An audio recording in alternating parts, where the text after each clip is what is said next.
Hello.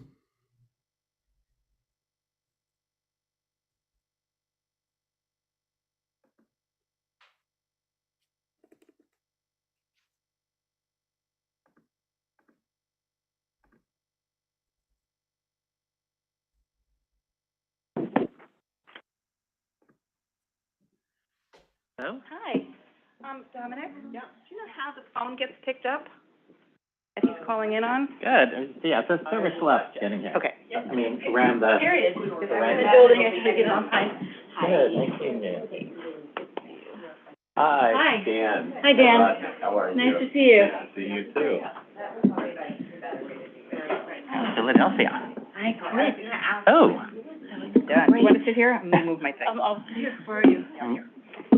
I'm not up to date. Barely. I mean, I have a show there. Me, that's you? I have a show there right now, but it's, Oh, no, you know what? Sit here. I'm over here. I moved. Oh, okay. You do have a show there now. I saw that. Yes, yes. Good. Where would you like us? Where are you comfortable? You said we got it up, we needed to get it up, so now we can tear it back down again. Great, yeah. How was your show? What did you do? We did, right before the pandemic, we did a musical called Soft Power that we're still planning to move with Francis. Hi, you're back. Didn't stay away, huh? We'll hear the phone. I'm good. Did he call in? Lynn, are you there? So. I'm here. Hello. Yeah. Oh, my God, there you were. And have you back. Okay, we hear you. We're gathering. Hi, everybody. Hi. Disembodied voice of Lynn. Oh, Lynn. I think Lynn, I think I'm going where you're going. So I should have just called in. Yeah, we should have carpooled. Actually, I'm going where you are, maybe. I'm carpooling with Kiara in a bit, so I might have to split a bit early. Oh, cool. Oh, great. Give Kiara my love. I will. You can give it to her yourself when we see you. Yay.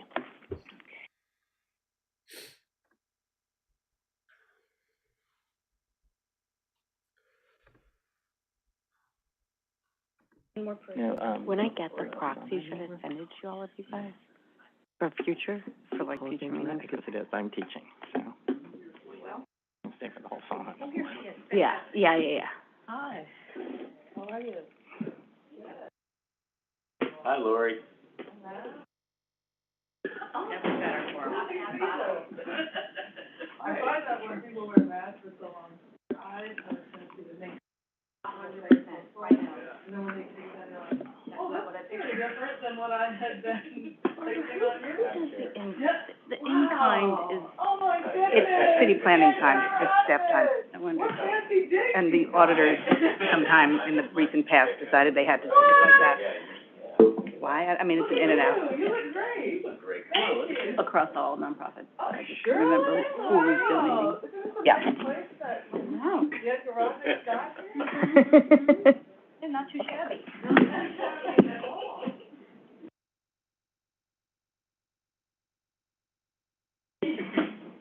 Yeah, that's fine. Conflict of interest.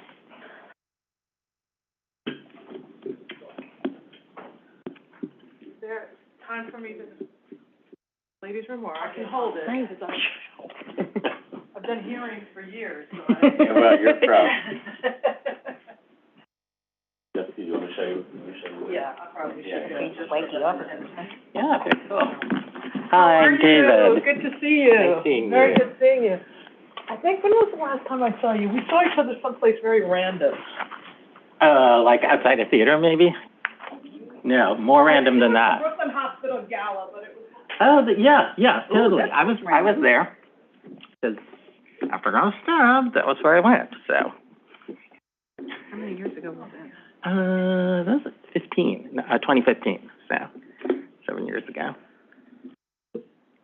But it all worked out. And I wrote a show about it, so that's good. You did write a show about it. And you stayed involved with the hospital. Yeah. That's really great. Did they reach out to you?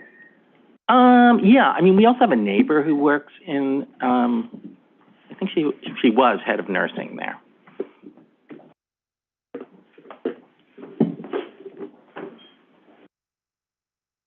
And now there's a brand new emergency room.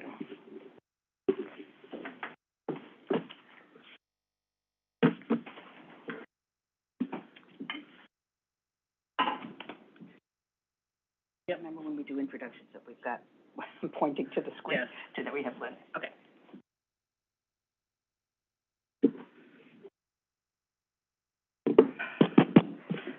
Just read about, the Broadway briefing this morning about TDF's latest Prevail Oh. with the signer. Did you read about that? Oh, I saw the headline, I didn't actually oh, okay. Who's leaving? Tori's gonna leave. Her time has come. Hasn't she announced that? She just did. Yeah. It's rough when you announce you're leaving, then there's one more crisis. I'm sure it's gonna make her just say, I can't get out of here fast enough. No, she's there until June, and, but still. Are these hot mics? If it's green, it's hot. If it's red, it's Okay. good. Unless the one right next to you is green, in which case We you all, should, I'm pushing everything to red. all due care. Pushing everything to red. Yeah. Oh, right. He can when you're on the. Oh, when you're on break. Yeah. Oh, anyway, I was just saying. Missing the American Theater Wing. Is your tenure? It is up. Oh, it is? Yeah, so Amelia was chairman. Just before years became 5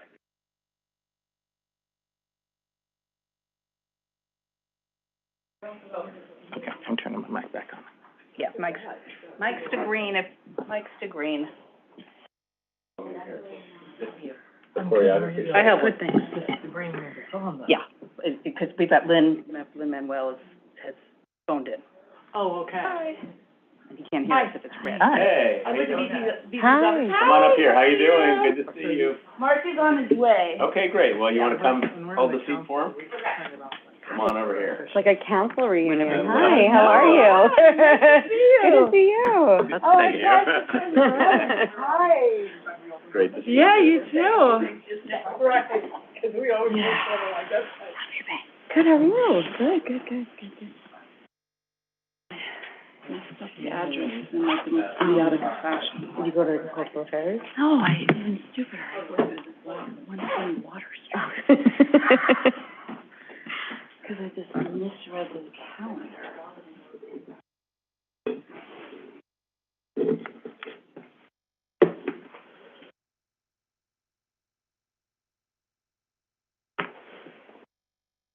And there he is.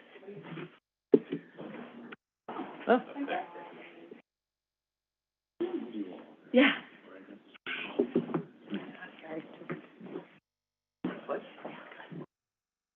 How are you? Hello. Good to see you. Likewise. So it's like it's like a council reunion. It feels Like the power of the ex-council members.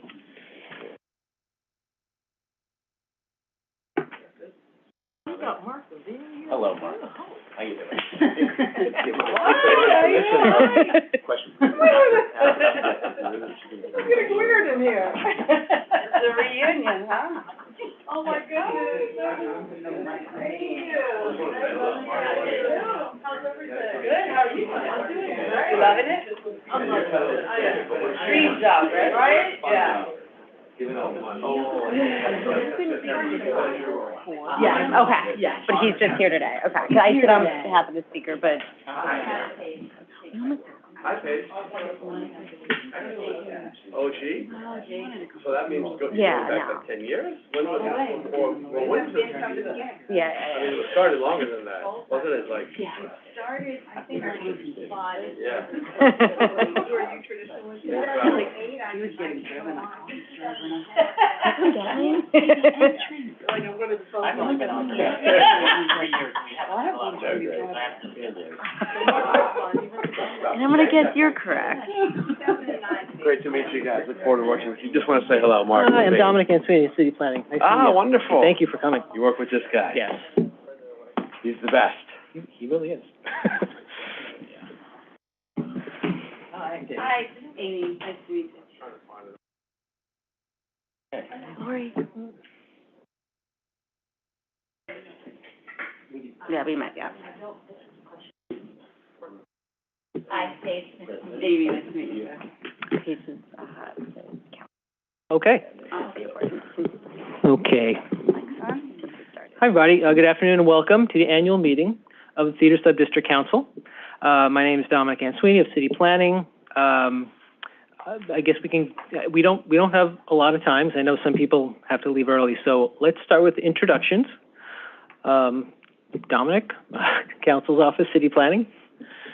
Paige Price, board member. David Henry Huang, board member. Barbara Janowitz, program administrator. Lori Cumbo, Commissioner of the New York City Department of Cultural Affairs. Dan Garodnick, City Planning and Board Member.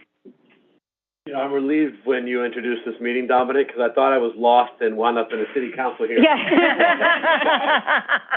It's good to be back. And I am Mark Levine, Manhattan Borough President. Danielle Percaro, representing the Speaker of the New York City Council. I'm Amy Slattery with the Borough President's Office as well, and I'll be the rep on the board. Okay, thank you. David? Dominic? On the phone? Hi, David Parrish, Chief Financial Officer for the TSC, and you have one on the phone, I think. Yes. Oh, sorry. And also, Mr. Miranda? Yep, Lynn Miranda here, board member. Zoom. Great. So this is going to be a meeting of the members and the directors, and also the Governance and Audit Committee of the Theater Subdistrict Council.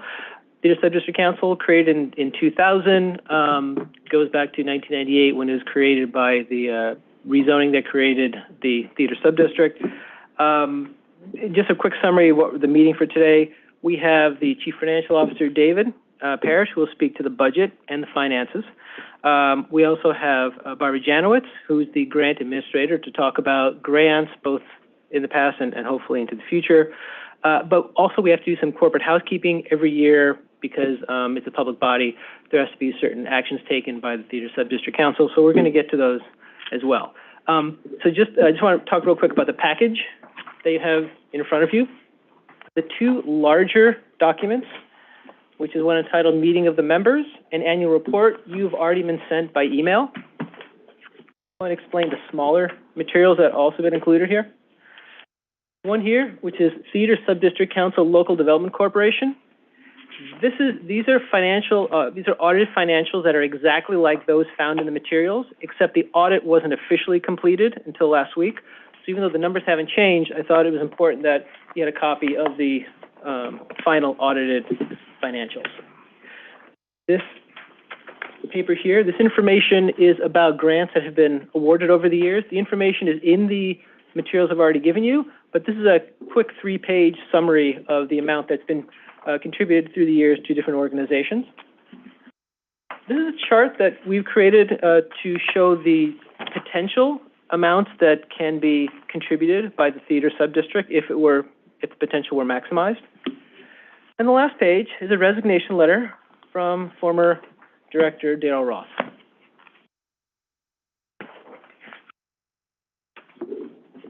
Okay. I don't take it personal.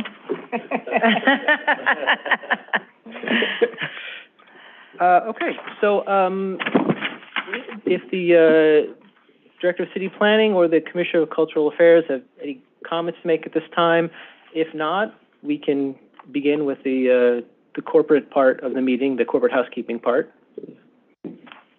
I just want to say good afternoon, and I want to thank everyone, particularly the board members, for being here, as well as everyone that has put together this packet. As a new commissioner for the New York City Department of Cultural Affairs, I'm really thrilled about this program, particularly as so many organizations and theater groups are recovering from the pandemic and have still not seen a true return of their audience I think that this is an incredible opportunity for us to make a significant impact for the different theaters throughout New York City who have continued to struggle. But I think that through this effort and through this really innovative partnership and opportunity, we can do some really great work in the city of New York. So I want to thank everyone for their service and for bringing us to this point, and to see the list of organizations previously that have benefited from this program. I'm really happy to see this level of investment, particularly in communities of color.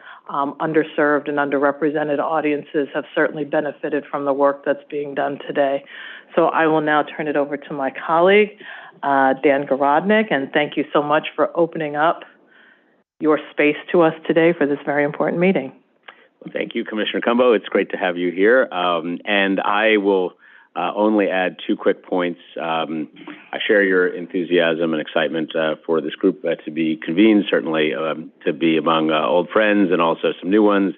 I just wanted to note that a couple of pieces of news from recently that came through the City Planning Commission were the recent approval by an application by the Schubert Group to transfer about 81,000 square feet of development rights from the Ambassador Theater to a site at 46th Street and 8th Avenue.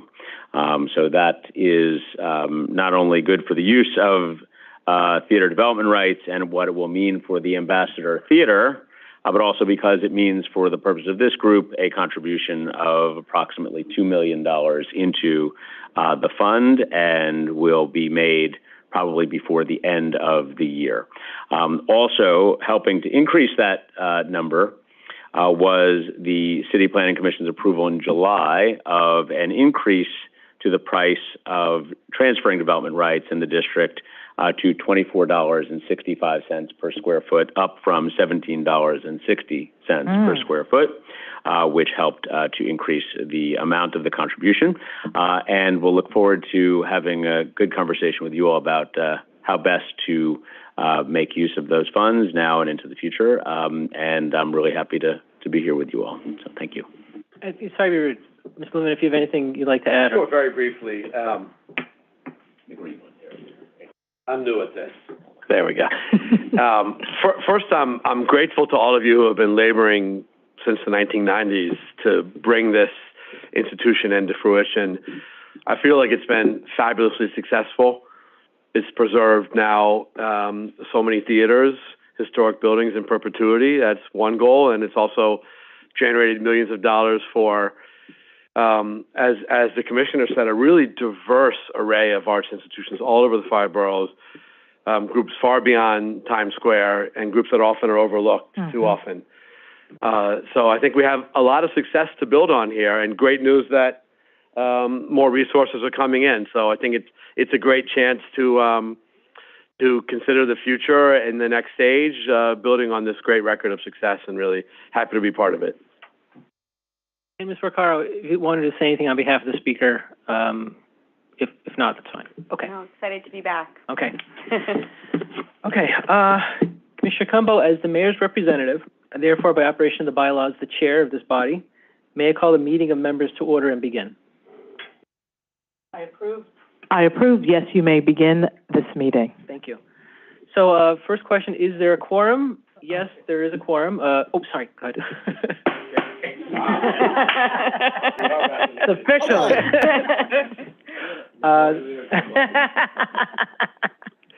So the first question is whether there's a quorum of members, and there is. There are 8 members. There are 5 represented here, so there's a quorum.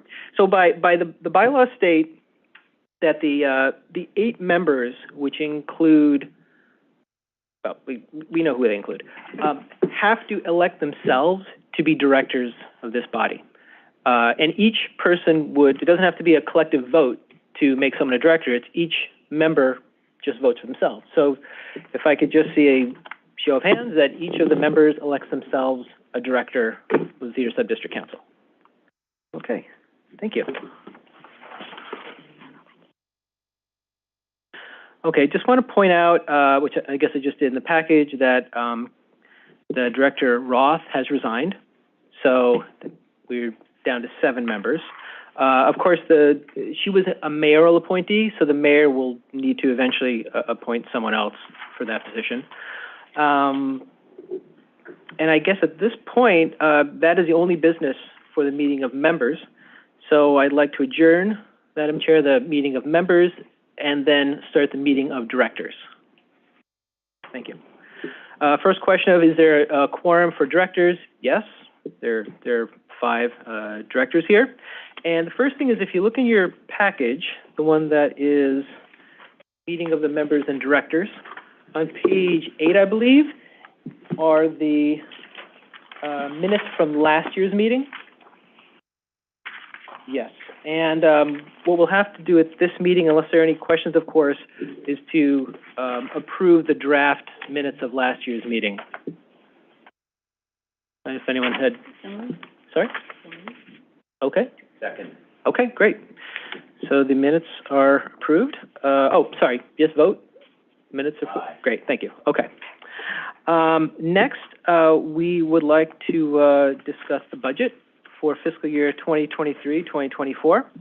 And David Parrish, our Chief Financial Officer, will discuss that. Sure. I'll keep this very brief and leave room for your questions. If you turn to pages 46 and 47 in the appendix of your packet, page 46 has our budget for the fiscal year in the far left column, FY24. Right at this moment, the theater subdistrict has just shy of, just over $196,000. Annually, we invest only in interest, so our income is very limited. We are projecting $70 this year. Last year it was $33. Interest rates are a little higher. David, sorry. Yeah. It's in the annual report, I think, what you're looking at. Can you tell me the page number? It's page 45 of the annual report, okay, right? So then 46. Yes. Okay. Sorry, annual report. Annual report. Sorry about that. Generally, very small interest income. It takes about $9,000 a year to run the TSC, to do mandatory tax filings and audits. That is high based on historical standards. You'll be entertaining a motion to seek out a new auditor. We'll be looking to lower that cost. So right now, about $196,000 available for grant making. One other stipulation with the TSC is that the zoning requires a balance to be maintained in the account of $75,000. So that would take a substantial portion of the current assets away. We are expecting a large contribution. We have not received it yet, therefore it is not in the financials. When it does come in, we will revise them. Any questions? Okay. Okay.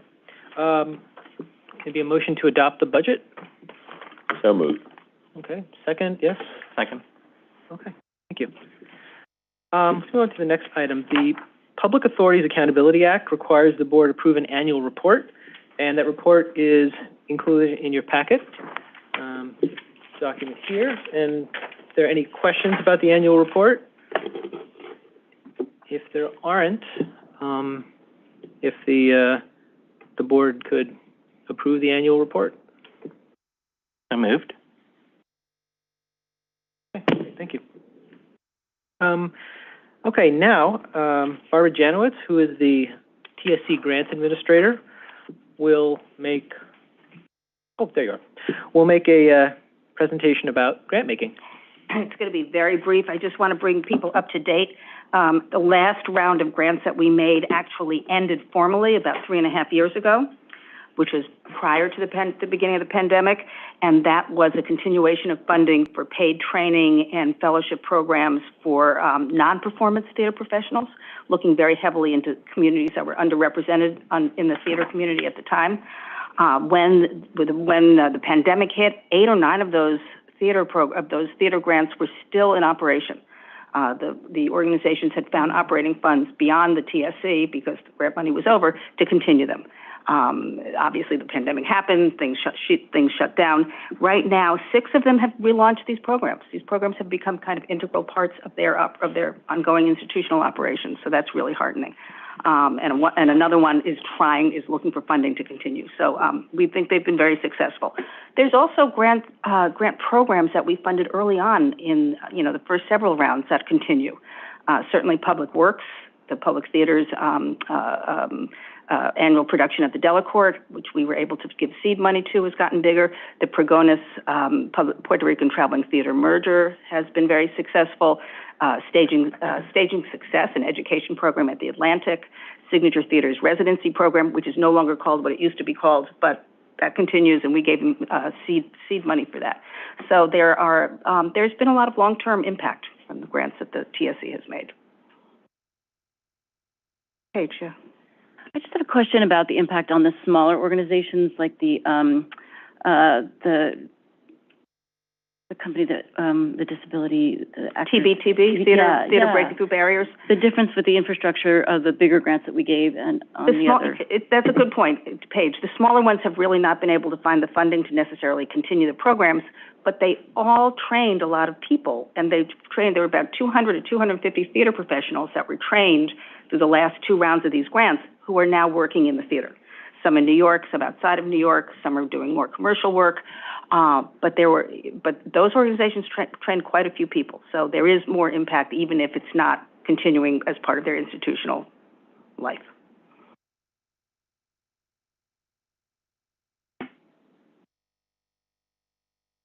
Any other questions for Ms. Janowitz?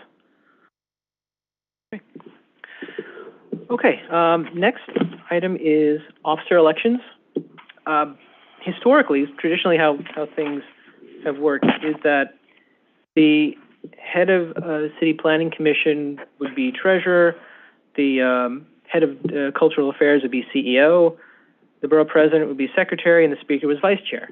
There's nothing in the bylaws that necessarily states that those offices should necessarily be held by those elected offices, but nevertheless, that's how we've done it.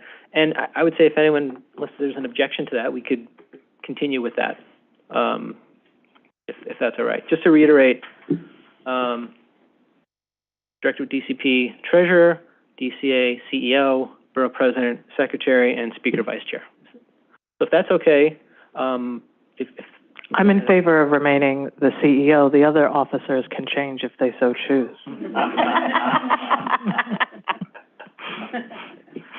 There are 2 other offices, David as Chief Financial Officer and myself as Chief Contracting Officer. And if everyone is okay with those positions for the officers, if anyone, we can make a motion that it could be approved, that'd be okay? Moved. Okay. Seconded. Thank you. Okay, now, Ms. Janowitz, I'm going to ask you to leave because the next item is going to be, we're going to discuss your request for an increase in compensation. You can just go back there. There's a... Go back here? Yeah. And so, and David, make sure I get this right. Actually, maybe you should talk about it. Yeah. So Barbara has been our longtime consultant throughout the entirety of the TSC, as I recall. Some of the members predate me. She started initially at $110 per hour. That later increased to $150. This contract is now about 3 or 4 years old. She's asked for an increase with also the understanding that she likely will not remain with us through too many other grant rounds. So we expect that should we proceed with grant making this spring, this would be her last round, and so we put forward a proposal to increase her compensation from $150 to $175 per hour. For those of you who've been through this, you can probably attest Barbara creates the RFP, works with theaters to get responses, answers all their questions, and handholds them through putting forward a proposal together. She then creates criteria for the board members to review those and helps make sure everyone gets them ranked and sorted. Traditionally, what has usually been the annual, I wouldn't say salary, but the hours that have accrued, so that on an annual basis, what is the range? Yeah, the range is generally pretty small. Most years, her compensation is $1,000 or less. In years that we do grant making, it's about 10,000. Since that has not been too many years of late, her compensation has been quite limited. Thank you. Any other questions? Is there a motion to adopt the proposal? I guess. Yes. Is that acceptable? We can. Yeah. Someone else would like. Yeah. How many hours can we anticipate this year? I'm assuming if this is the last hurrah for Barbara, then we're going to have some grant-making preparation to do this year, if not disbursements. Obviously, I'm in favor. I'm just wondering if 175 is enough. That's a fair question. She is contracted for another up to 30 grand, I believe, because we did a contract extension 2 years ago. I think there's sufficient contract room for any kind of scope that we need for another grant round. I mean, if I may, one of the things I would love to be a proponent for is that Barbara keeps in touch with all of these organizations on her own time, even when she's not on the clock for us. So it's the relationship between her and these organizations has been really helpful for us to take the temperature of how they're doing and how the funds are being used. And they have an advocate I don't have a number, but I definitely am in favor of 175. And if anyone wants to put forth a number that's a little higher, that might be nice. Okay. I support 175 too, as her request. Okay. All right, Dominic? Okay. So 175? Yes? Okay. Thank you. I'll see if I can get her.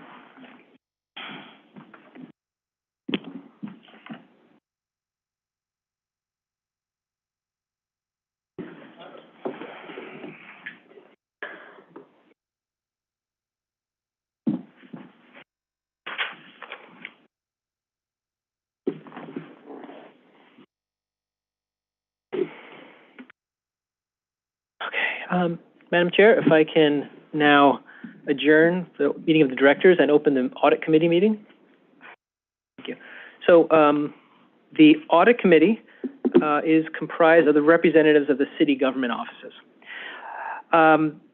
So David, if you can speak again, this is a point where we will discuss the audited financial statements.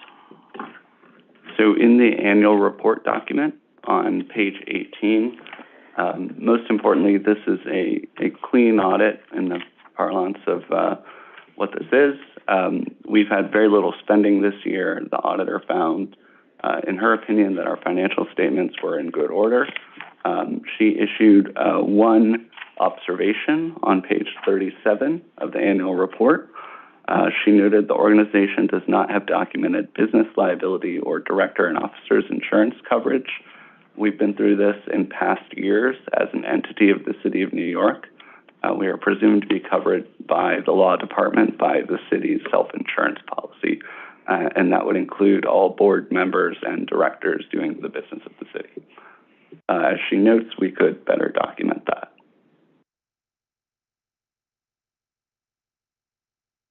Any other questions on the audit? It's a lengthy document that there's not much going on financially this year. What sort of documentation is appropriate to? A letter from the law department. And are we pursuing that? Yes. Okay. Motion to adopt the audit? So moved. Okay. David, don't go anywhere. Yes, so we have one more. Every 3 years, the TSC is required to switch auditors under the Public Authority Accountability Act.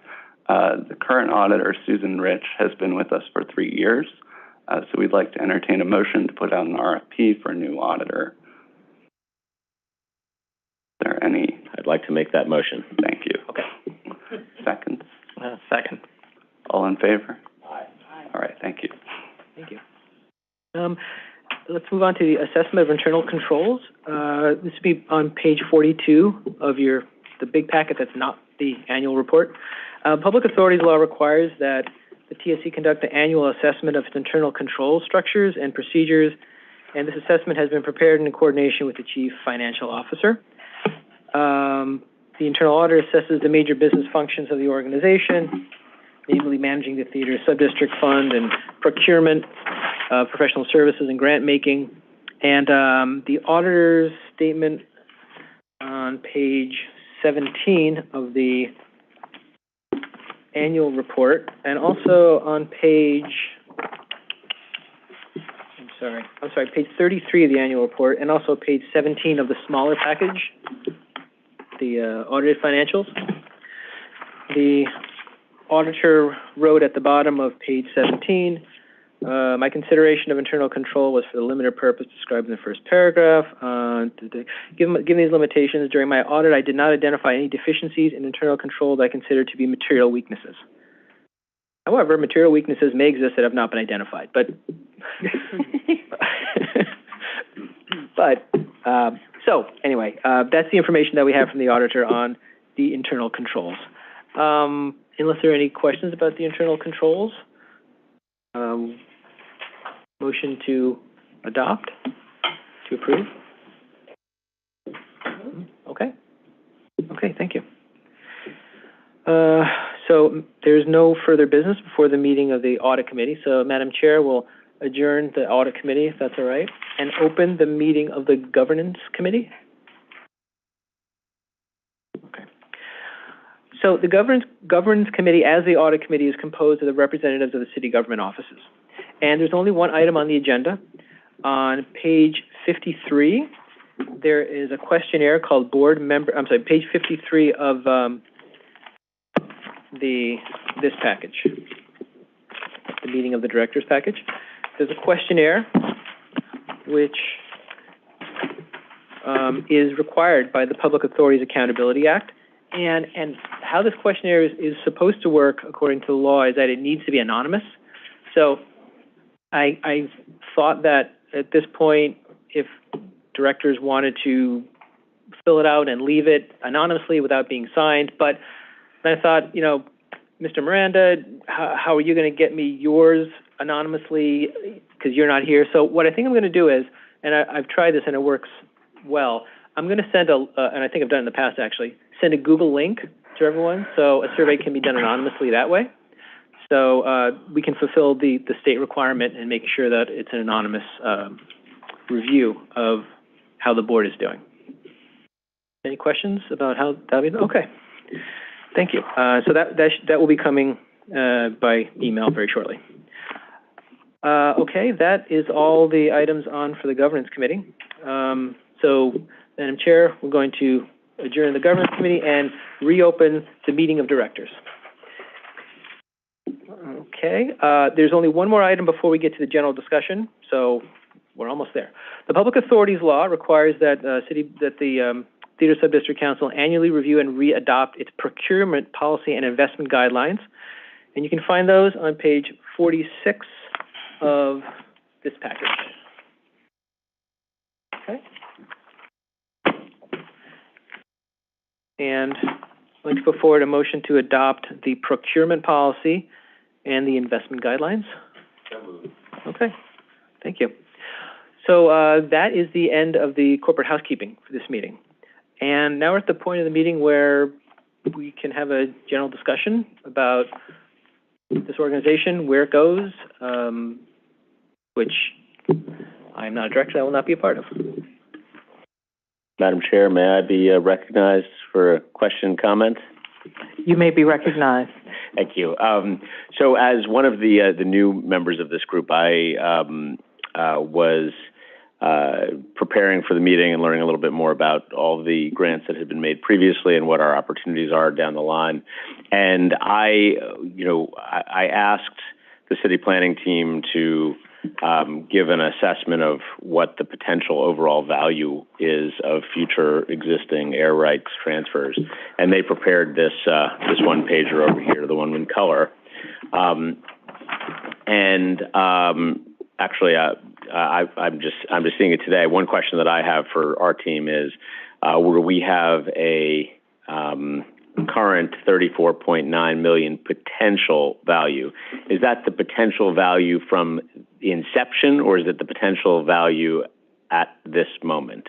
That's the potential value at this moment. At this moment. Yeah. Okay, and we don't have any way of knowing when, No way at all. under what circumstances, those dollars will come to be in this fund, correct? That's correct. So, wait, you know, one of the questions that came up for me was, and I really what I wanted to ask the group, particularly those who've served on this board with any amount of time beyond, I think, some of us, is whether there had ever been any thought of holding on to some of these dollars and have it be some sort of an endowment, have it grow over time and have it be able to actually generate its own revenue so that it could live on beyond what is a limited time horizon here. And I just figured I would pose the question because I see that there's an end in sight. It's not immediate and it's not now, but this will disappear over time.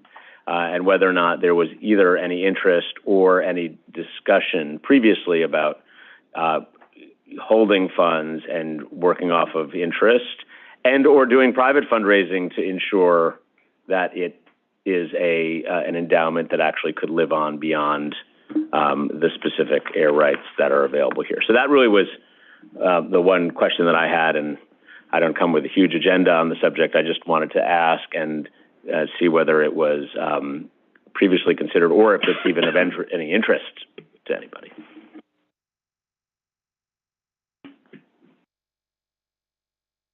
Question? Yes, please. I have a question about, I believe it came up previously, how we might add to this fund outside of air rights, and I feel like that's prescribed in the documents. Are there ways of getting private funding to augment these funds? So yes, as a New York State public authority, we are somewhat limited, but we are also a registered charity in New York State. And so we are able to do that around a variety of ways through professional fundraisers, usually the most common, which does cost money up front. Also for infrastructure to make that happen, ensure compliance too. Yeah. Interesting. Perhaps there could be just an out loud brainstorming, because when you asked that question, I was going to ask that question, but in the reverse, that perhaps the funding that we give to the organizations is something that is reserved for them in terms of how they receive the money, that they are, not the best word, but like restricted in terms of this money being utilized as some sort of endowment. So when I was running Mocata, the New York State Council on the Arts had a fund that they created, which was really like a fund that could be used as an endowment, but it was really more so that you could borrow against that fund when you had grants or capital projects or funding where, such as if you receive funding from the city council, you may not receive it until November, although your programming started in July. So that there's maybe a potential for the organizations to utilize that fund to have for it to be a rainy day or a structured or an endowment or some sort of equity that they could borrow against for different grants and loans and programs that they're looking to do. So I feel like that could be something. That's an interesting thought too. Not one that I had considered, but I think definitely something we should think about. If we could restrict it in a way that either creates the endowment for the recipient or enables them to have that sort of swing funds to enable them to receive public grants or whatever. Now, of course, it still will mean that this dollar amount will dissipate over time down to zero. Right. But to your point, at least it would live on somewhere in the hands of the recipients who were fortunate enough to be our recipients from here forth. So that's an interesting thought. I had not considered. I'm simply pleased I came up with an idea that Dan Godrodnik had not thought of. Honestly. But it could be both. You could do both things. I mean, maybe the whole program is administered in that way, where a portion of it goes out and a portion of it is invested to keep the fund continuing after the funding is distributed. as most people know, or some of you know, I'm relatively new to this committee, and I've only really served on this committee during times when we didn't have any money to give out. So, You're excited. Yeah. A, I'm excited, and B, I'm a little bit ignorant, but I feel like from what I'm understanding, the part of the purpose of this committee is to decide how to disperse the funds and what mandates go to the different organizations. Whether it's, when I've been on, it seems like the purpose has been to really increase diversity in a lot of fields, like stagehands, where there just really isn't any. So training, and that's what we've done with the funds. So yes, it seems to me that if we wanted to say, okay, we're going to use the next round of funding to help these organizations create their own endowments, that's a decision that can be made in this room. I'm a little unclear about even if we have the authority to raise money privately, because the fund at the moment doesn't seem to have a specific purpose except to help the theater, and that it's our responsibility to determine how it's applied. I'm not exactly sure how we would raise money, except to say, okay, we're expanding this fund that exists to help the theaters, and we're going to decide exactly how to disperse that. The only thing I would say to that point is, I think you're right that if we were to go down a path of asking anybody for anything, we would need to clarify with much greater precision what we would want to do with it. I also think that just sitting tight would be a fundraising tool, because these dollars will actually come in eventually. Presumably, they will come in eventually. So it just raises the question as to whether or not the strategy here should be hold and work off of the revenues, or whether it's to spend as we go. And if it is hold and work off revenues, whether we want to complement that or even consider complementing it with private fundraising so as to advance our ability to work off of revenues and to ensure that we have grants to give out in the near term. But I agree with you completely that we would want to fine-tune our message as to what the purpose is, or what we would give money away to if we were to go down that route. Yes, Borough President. May I be excused to explain my vote? You may be excused. Thank you. First, a question, I don't know if you know, Dan, but are there enough receiving sites for 1.4 million square feet? So that's yes, technically. And the question is, this assumes that all those folks are willing to sell.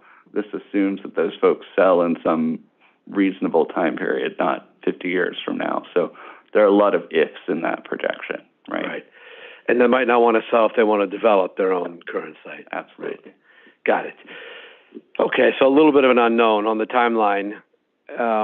One advantage of a steady state where you endow what you have and you give out you give out your returns every year is that you could establish more permanent structures as an organization, as opposed to expanding in the good years and then contracting down to bare minimum. And you could even envision having permanent staff potentially. If you were consistently going to give out, I don't know, $500,000 a year or something, you could justify having a skeletal staff that would do that, and even doing the things that make a nonprofit feel more like a nonprofit. I don't know, have a website and begin to establish more of a public profile and all that. I think you ran a medium-sized nonprofit. By the Arts Board of New York, it was definitely not the smallest, right? It was. Maybe it was on the smaller end. But for really small nonprofits, I think the idea of giving them a big grant and telling them they can't spend it now and they have to save it in some sort of endowment, it's tough because they might not have the infrastructure to do that. And the alternative of this entity keeping it and giving checks every year for smaller amounts is that for a small nonprofit, that could become a permanent source of funding for a given project that you described, Barbara, that there were some smaller groups that had a hard time. They kind of spent our money and had a hard time replacing it. But if we were giving smaller amounts every year, they couldn't do as much in any year, but it would be, a longer term benefit that they could rely on and plan for over time. I think the question of getting other private money, I think the case for intermediaries, this is basically an intermediary, it's hard for funders.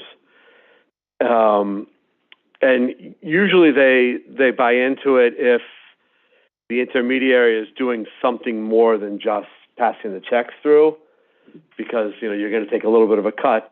They could just give it to those. One can be our expertise in understanding the landscape, particularly of non-traditional arts organizations that might not be on the radar of some of the big donors. So that's often intermediaries develop a lot of technical assistance work, and they have a conference where all the arts groups come together and they can get to know each other, network, and you have training and capacity building. And so it becomes even more than just about writing a check. That's often the way intermediaries end up justifying themselves to philanthropists.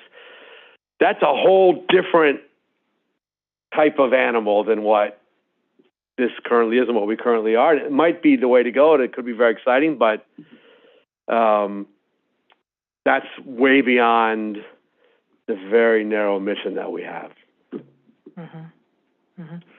I think to Mark's point as well, I think that when you spoke about the job training and the opportunity to see this as a workforce development tool is really invaluable in the sense of creating a workforce that is more diverse through the stagehand programs that I know organizations like Roundabout Theater and many others train individuals in their partnership with Pregones to make sure that we're creating the field of the next level of arts professionals. So I think that there's something very valuable to preserving that in terms of making sure that workforce, it's unique because workforce is something that someone's given an education and basically a new intellectual tool belt to do work for, their lifetime and perhaps their family's lifetime. So while the money is not staying in regenerating itself in the same way, the opportunity that individuals are receiving is regenerating itself in other ways. But I also do think that we should straddle the fence a little bit because this is a finite amount of funding. And I think for many organizations, from the capacity of running an organization, is that if you get like a big influx of funding one year and you don't get it the next year or the year after that, it creates a bit of an instability in terms of your ability to keep pace with the infrequency of the funding that you receive. So I kind of feel like the workforce development, but also some sort of rainy day fund or something along that line, or perhaps even tiering out how the money is distributed so that when the next opportunity for the sale of air rights comes along, there isn't that long stretch of time from when the program administered funds to the next year. But you would never be able to predict that also. So it's yes. I think I'm, with Barbara, probably the oldest serving person on the committee. And one of the great things that I enjoy about this work is that it's able to be responsive to the moment, because we can respond to influxes of money or the lack thereof. We can respond to shifts in the culture. When we moved into the workforce programming, it was very exciting because we saw a need, we saw long-term gains, and we saw how longstanding organizations could serve communities right around them where they had been fortresses in the past. One of the things to point out about endowments is that usually those big, predominantly white-led organizations are the ones that have them. The smaller, nimbler ones that are, holding on with white knuckles right now don't have them and may not be able to implement them in the way that that we imagine would be responsible, or putting on whatever our thoughts about how we can help. I think that what the theaters are responding to in this moment is pretty cataclysmic for many of them, as the audiences haven't come back, as they have to innovate to figure out how to stay alive and not not even thrive, some of them. So I think for the near term, if we are able to take the next grant round to help some of those companies that might be on the edge, we have in the past been able to award innovation, for instance. We had some years we were like, go for broke. What are your big ideas? We're not going to give anything less than $1 million just to see what came up. And I think Public Works was one of those, but we didn't even give them $1 million. We found that the big thinking wasn't as prevalent as we hoped it would be. But it did bring some of these great programs forward. So I guess what I'm advocating for is to be responsive to the moment in recognizing that a lot of the people who either had endowments and had to draw down on them or might not have them, that they might need money as soon as we get it. But in the long term, if we could get to 34 million, 35 million, that is also a great way to build up our funds so that we can stay relevant longer and not just, have the money wash in and wash out. Just to piggyback off what Paige said, I think that maybe we can do something about the lessons learned during the pandemic, and it might bring endowment needs and obviously workforce development needs, but I think that that's a good opportunity because maybe we would hear from folks over the 2 years of being dark and not being able to pay staff, we figured out that we need to make an endowment. We need to, focus more on workforce. So I do think there's a good opportunity here for that. And with the experts in the room right now who knows what happened the last 2 years for the field. I agree, it's challenging because I agree with everything, right? Even though they don't all correspond with one another.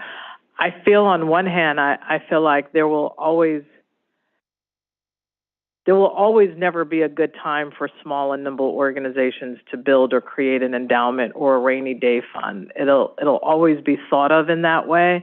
And at what point do we kind of say even if you start small, so the grant that I received, and I remember this dollar amount because we depended on this a lot, it was $30,000.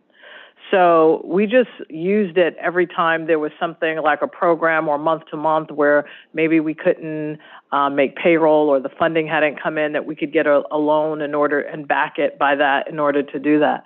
But I'm going to compare it to something that my mom told me, right?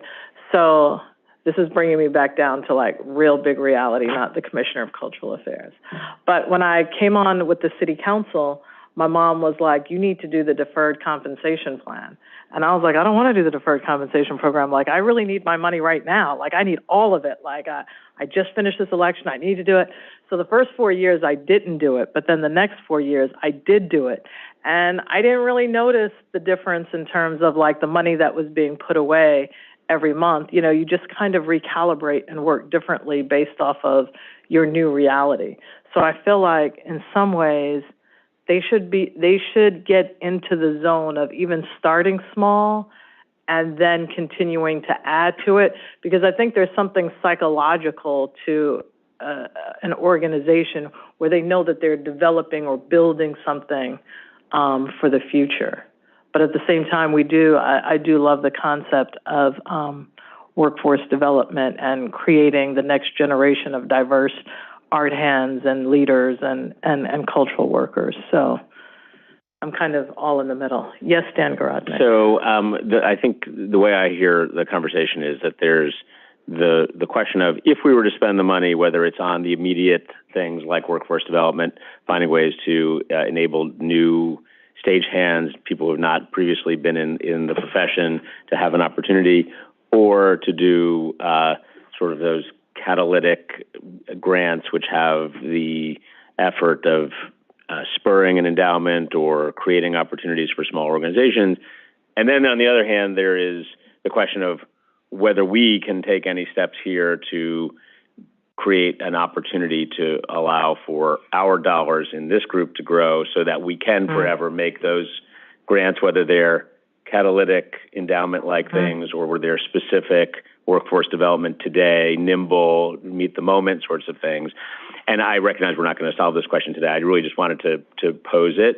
So as we're having this conversation, what I would suggest, if it's okay with the group, is to just model out what this might look like in any way, so we can have a more detailed conversation about it at a later date, because it's just really not for today. I wanted to just start the conversation. I think actually there's a lot of really interesting routes. But does that sound okay? Just to revisit this at the next go around, to think about how to.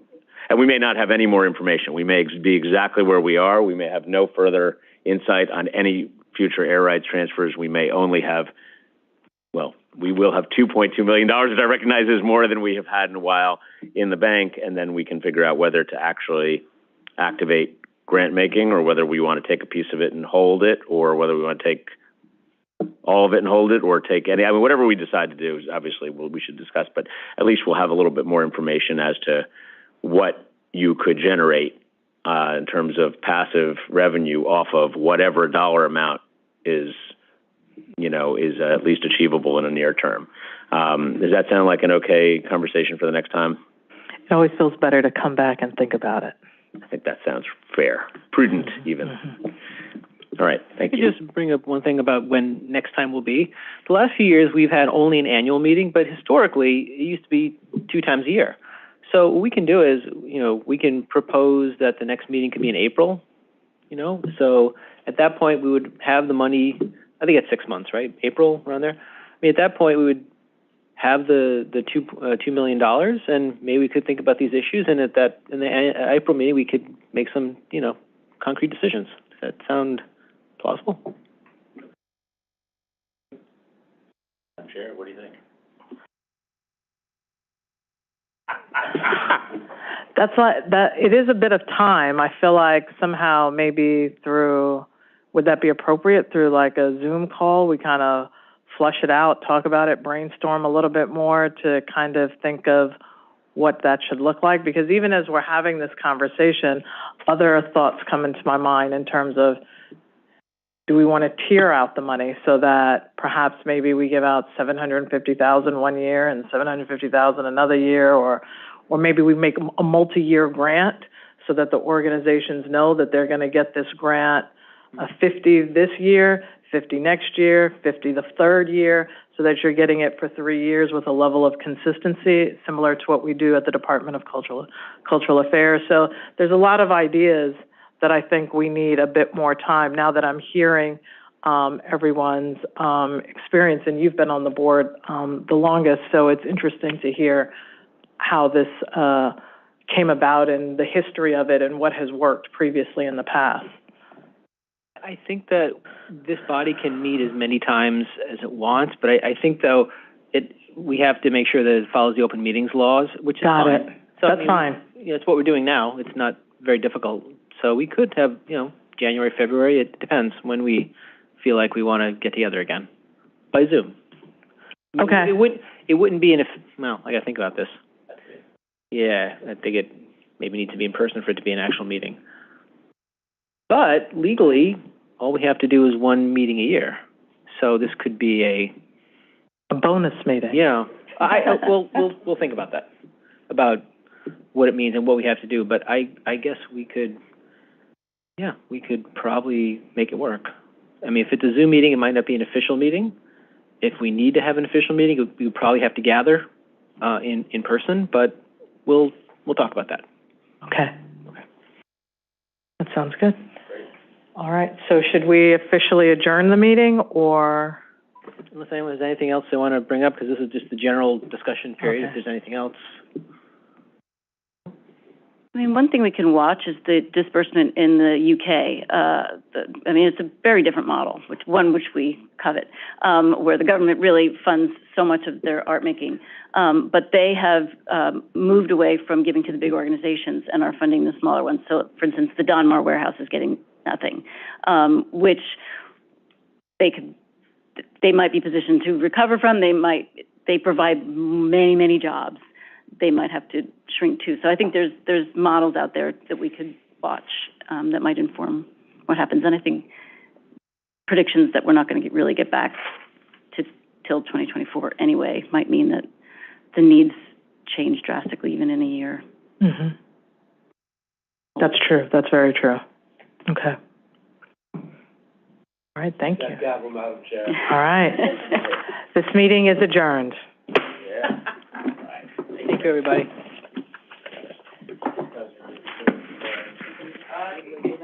How was our trip down? We had a great time.